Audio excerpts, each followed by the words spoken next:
अस्सलाम वालेकुम। मैं हूं गुलिस्ता एडवोकेट और आज मैं आपसे बात करने वाली हूं, क्या सिर्फ एनआरसी सिर्फ मुसलमानों पर अप्लाई होगी? क्या 1987 से पहले पैदा हुए लोग ऑटोमेटिकली ही सेफ हैं? क्या Aadhaar card, PAN card, voter ID आपकी नेशनैलिटी प्रूव करती है? और अगर आपका बर्थ सर्टिफिकेट खो चुका है तो क्या फिर आप इंडियन सिटीजन नहीं रहेंगे? कुछ लोगों के अंदर ये भी डर है कि अगर आपके पास डॉक्यूमेंट्स नहीं हुए तो आपको डिटेंशन कैंप भेज दिया जाएगा। फिर कुछ लोग कहते हैं कि आपके डॉक्यूमेंट जो है वो पुराने हो गए हैं, आपकी सिटीजनशिप खत्म हो गई है। अब सबसे क्रूशियल चीज, वो लोग जो कि 1987 से पहले पैदा हुए हैं या फिर वो लोग जो 1987 के बाद पैदा हुए हैं, वो अपनी नागरिकता कैसे प्रूव करेंगे? अब सबसे बड़ा डर कि मेरे पास तो बर्थ सर्टिफिकेट है ही नहीं तो मेरी नेशनैलिटी कैसे प्रूव होगी? तो आज इन सवालों के जवाब मैं आपको फैक्चुअल तरीके से दूंगी जो आपके सारे कंफ्यूजन को खत्म कर देगा। क्योंकि ये जो टॉपिक है वो एनआरसी और नागरिकता 1987 के रूल को क्लियर करता है। अगर आप एक इंडियन सिटीजन हैं, फिर चाहे आप हिंदू हो, मुस्लिम हो, सिख हो, ईसाई हो, सभी के लिए ये वीडियो बहुत काम आने वाली है। So let's begin the journey of truth, law and clarity. तो सबसे पहले सिंपल लफ्जों में ये समझते हैं कि एनआरसी क्या होती है। देखिए, NRC national register of citizens, ये एक मास्टर लेवल पर बनाई जाने वाली सिटीजनशिप की लिस्ट होती है, जिसके अंदर गवर्नमेंट आमतौर पर ये तय करती है कि कौन इंडिया का सिटीजन है और कौन इंडिया का सिटीजन नहीं है। देखिए, सबसे पहली तो बात ये कि एनआरसी जो है वो अभी पूरे देश के अंदर लागू नहीं हुई है। सिर्फ ये असम के अंदर लागू हुई थी, वो भी क्योंकि वहां सुप्रीम कोर्ट की मॉनिटरिंग थी। तो अगर कोई आपसे बोले कि एनआरसी आ गई है, आपको सभी डॉक्यूमेंट्स दिखाने पड़ेंगे, तो अभी के लिए ये एकदम फेक न्यूज है। अब सवाल ये कि अगर एनआरसी कभी इंडिया के अंदर लागू हुआ तो उसके क्या रूल होंगे? और बस यही जो है गेम शुरू हो जाता है इंडियन सिटीजनशिप एक्ट 1955 के रूल 1987 का। अब सबसे क्रूशियल चीज, वो लोग जो कि 1987 से पहले पैदा हुए हैं या फिर वो लोग जो 1987 के बाद पैदा हुए हैं, वो अपनी नागरिकता कैसे प्रूव करेंगे? तो इन सभी सवालों का जवाब जो है वो इंडिया के सिटीजनशिप एक्ट 1955 के अंदर दिया हुआ है। तो रूल नंबर 1, अगर 26 जनवरी 1950 से 1 जुलाई 1987 के बीच आपकी पैदाइश है तो आपको कोई भी डॉक्यूमेंट्स दिखाने की जरूरत नहीं है। जो भी इस पीरियड में इंडिया के अंदर पैदा हुआ है वो ऑटोमेटिकली ही इंडिया का सिटीजन है, फिर चाहे आपके पास कोई डॉक्यूमेंट्स हो या फिर ना हो। रूल नंबर 2, अगर आपका जन्म 1 जुलाई 1987 से 3 दिसंबर 2004 के बीच में हुआ है तो आपको इंडियन सिटीजन तभी माना जाएगा तब आपके कोई एक पेरेंट्स जो है वो इंडियन हो और आपका बर्थ भी इंडिया के अंदर ही हुआ हो।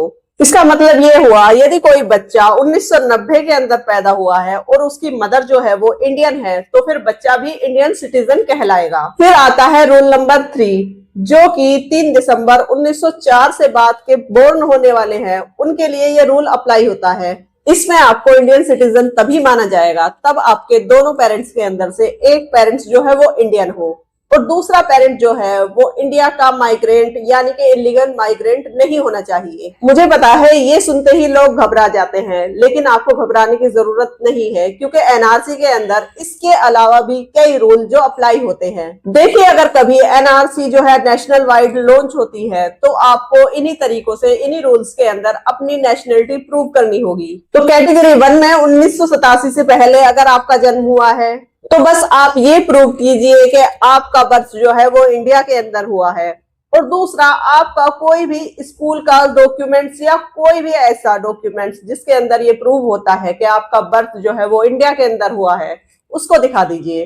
कैटेगरी 2 के अंदर 1987 से 2004 के बीच आपका बर्थ इंडिया के अंदर होना चाहिए और आपका कोई भी पेरेंट एक इंडियन होना चाहिए, यही आपका नेशनलिटी का प्रूफ है। कैटेगरी 3 के अंदर 2004 के बाद पैदा हुए लोगों को अपने बर्थ प्रूफ के साथ ये भी दिखाना होगा कि आपके पेरेंट्स जो है वो इंडियन हैं। यहाँ एक चीज तो सिंपल सी क्लियर है कि डॉक्यूमेंट्स की जो लिस्ट है वो फ्लेक्सिबल होती है।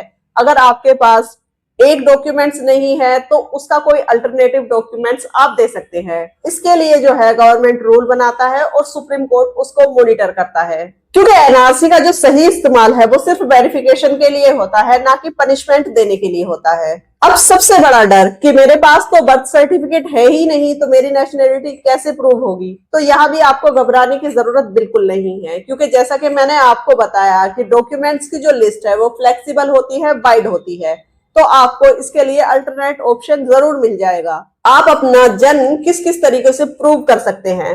तो इसके लिए सबसे पहले तो जन्म का प्रमाण पत्र, बर्थ सर्टिफिकेट ही आपका प्रूफ है। फिर अगर ये आपके पास नहीं है तो कोई स्कूल लीविंग सर्टिफिकेट से भी आप इसको प्रूव कर सकते हैं। अगर ये भी नहीं है तो पुरानी किसी हॉस्पिटल का कोई ना कोई रिकॉर्ड आपके पास जरूर होगा। अगर वो भी नहीं है तो पैन कार्ड का रिकॉर्ड भी आपके काम आ सकता है। आधार कार्ड जो है वो आपका सपोर्टिंग डॉक्यूमेंट है। और अगर इसके अलावा आपके पास कोई मैट्रिक या 10th की मार्कशीट है तो ये आपके लिए और भी बेहतर होगा। अब बात करते हैं कि इंडिया के अंदर पेरेंट्स के इंडियन होने का क्या प्रूफ है। तो सबसे पहले तो इन डॉक्यूमेंट्स के अंदर आप दिखा सकते हैं voter ID, ration card, passport, land record. अगर कोई गवर्नमेंट एम्प्लॉयड है तो उसका कोई रिकॉर्ड आप दिखा सकते हैं, या फिर इसके अलावा कोई भी ऑफिशियल डॉक्यूमेंट जो गवर्नमेंट के द्वारा जारी किया गया हो और वो 2014 से पहले हो। क्योंकि देखिए, जो आधार है वो अकेला ही आपकी नेशनैलिटी प्रूव नहीं करता है, इसको आप एक सपोर्टिंग डॉक्यूमेंट्स के तौर पर लगा सकते हैं। So no tension, be aware. अब देखिए, इंटरनेट पर सबसे ज्यादा फैलाई जाने वाली जो गलतफहमियां हैं वो कुछ इस तरीके की हैं। लोग कहते हैं कि एनआरसी जो है वो सिर्फ मुसलमानों पर लागू होती है, जबकि ऐसा नहीं है। एनआरसी अगर कभी लागू होगी तो वो पूरी इंडिया के अंदर, तो वो सिर्फ मुसलमानों के लिए नहीं बल्कि पूरे इंडिया पर लागू होगी, क्योंकि ये कोई रिलीजन बेस्ड प्रैक्टिस नहीं है। ये सबके लिए समान रूप से लागू की जाती है। फिर कुछ लोग कहते हैं कि आपके डॉक्यूमेंट जो है वो पुराने हो गए हैं, आपकी सिटीजनशिप खत्म हो गई है, जबकि ऐसा नहीं है। डॉक्यूमेंट्स के पुराने हो जाने से सिटीजनशिप कभी भी खत्म नहीं होती है। कुछ लोगों के अंदर ये भी डर है कि अगर आपके पास डॉक्यूमेंट्स नहीं हुए तो आपको डिटेंशन कैंप भेज दिया जाएगा। तो ये एकदम गलत है, क्योंकि इंडिया के अंदर ऐसा कोई भी डिटेंशन कैंप इंडिया के अंदर बनाया ही नहीं गया है। और सुप्रीम कोर्ट ने तो ये साफ साफ कह दिया है कि किसी भी इंडियन सिटीजन का हरेसमेंट नहीं होगा। फिर एक मिसकंसेप्ट ये भी है कि एनआरसी का मतलब जो है वो इंडिया के अंदर इलीगल माइग्रेंट को डिक्लेयर करना है, जबकि ऐसा नहीं है। एनआरसी जो है वो सिर्फ एक लिस्ट बनाता है, जबकि इसको इलीगल डिक्लेयर जो है वो कोर्ट के द्वारा किया जाता है।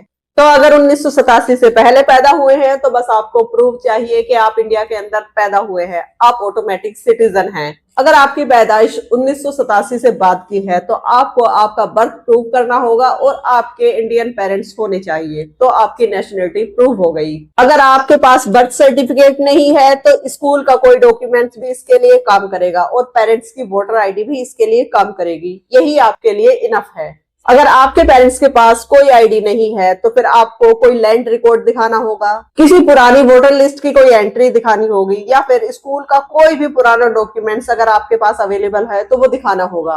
इन्हीं सारी चीजों से आपकी नेशनैलिटी प्रूव हो जाएगी। और अब बात करते हैं कि अगर एनआरसी नेशनल वाइड लागू होता है तो उसके लिए क्या प्रोसीजर होगा और उसके क्या रूल होंगे। देखिए, सबसे पहले तो गवर्नमेंट इसके लिए एक नोटिफिकेशन जारी करता है।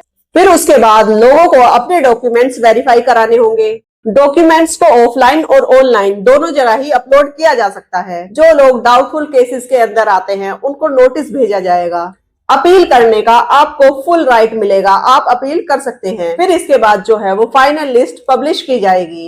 यहाँ पर कोर्ट के पास आपको लास्ट अपील करने का आपके लिए राइट भी रहेगा। तो इतने सारे ऑप्शन होते हुए तो यही है कि हरेसमेंट का कोई चांस ही नहीं है, क्योंकि सुप्रीम कोर्ट ने भी ये साफ साफ कह दिया है कि एनआरसी का जो है वो मिसयूज नहीं किया जा सकता है। किसी को भी बिना उसकी सुनवाई का मौका दिए इलीगल माइग्रेंट डिक्लेयर नहीं किया जाएगा। सिटीजनशिप जो है वो फंडामेंटल राइट है जो आर्टिकल 21 के अंदर आता है।